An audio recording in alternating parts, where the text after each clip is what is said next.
Doctor గారు ఒకరు ఈ విధంగా అడుగుతున్నారండి, తెల్లబట్ట అవుతూ ఉంటే ఆ స్త్రీలో ఏదో ఒక రోగం ఉన్నట్లేనా?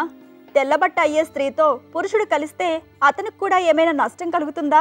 తగిన సలహా ఇవ్వండి అంటూ అడుగుతున్నారు. ఏ మాత్రం కాదండి. తెల్లబడ్డది ఏదో రోగం నిలవదండి. ఫిజియలాజికల్ లుకోరియా, పెథలాజికల్ లుకోరియా అంటాం.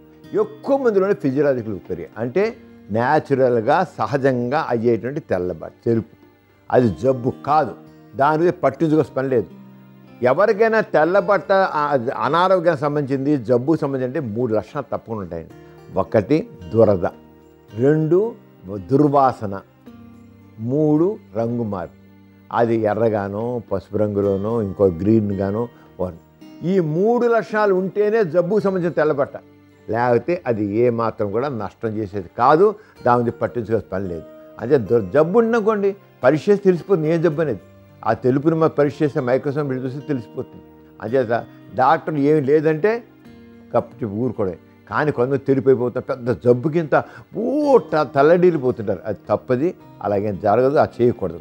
చూసారు కదండి ఇవాల్టి సుఖజీవనం కార్యక్రమం. మీకు కూడా లైంగిక సమస్యలు కానీ సంతానలేమి సమస్యలు ఏమైనా ఉంటే మీ సమస్యలను వాట్సాప్ ద్వారా పంపొచ్చు. 8008532087 అనే నెంబర్కి వాట్సాప్ చేయండి.